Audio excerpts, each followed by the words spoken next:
नमस्कार दोस्तों। कहानियों की श्रृंखला में आज हम सुनेंगे यशपाल जैन जी की लघु एवं प्रेरणादायक कथा ईश्वर की नियामत। लेकिन उससे पहले आपसे मेरा विनम्र अनुरोध है कि अगर आपको मेरी कहानियाँ अच्छी लगती हैं तो मेरे चैनल को सब्सक्राइब ज़रूर करें, लाइक करें, अपने दोस्तों और जानकारों में शेयर भी करें। बेल आइकन दबाना बिल्कुल भी ना भूलें। एक बार एक विदेशी भारत के प्रथम राष्ट्रपति डॉक्टर राजेंद्र प्रसाद से मिलने आया। राष्ट्रपति के सैनिक सचिव ने बताया कि राष्ट्रपति पूजा कर रहे हैं, मुलाकात में कुछ देर हो जाएगी।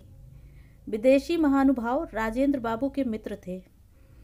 उन्होंने कहा कि मुझे दिल्ली से बाहर जाना है, अतः मुलाकात जल्दी ही हो जाती तो अच्छा था।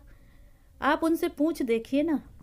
सचिव ने राजेंद्र बाबू से पूछा तो उन्होंने अपनी सहज उदारता से कहा, उन्हें अंदर ले आइए। वह सज्जन वहां पहुंचे जहां राजेंद्र बाबू पूजा करते थे। उन्होंने देखा कि राजेंद्र बाबू के पूजा के उपकरणों में एक मिट्टी की डली रखी है जिसके चारों ओर कलावा लिपटा हुआ है। उनकी समझ में नहीं आया कि उसे रखने का प्रयोजन क्या है।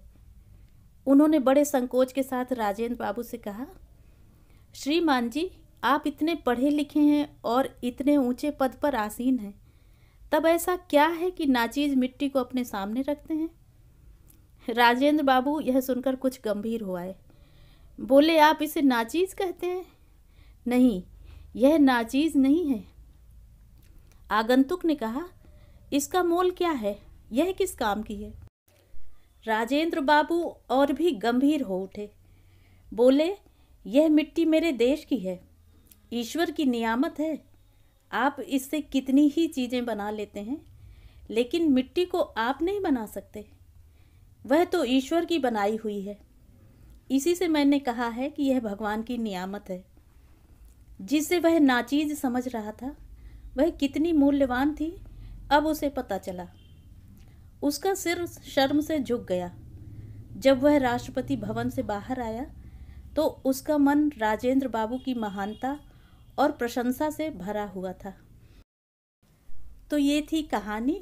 अगर आपको ये कहानी अच्छी लगी है तो कमेंट करके ज़रूर बताएं। मैं ऐसी ही प्रेरणादायक कहानियाँ आपके लिए लाती रहूँगी।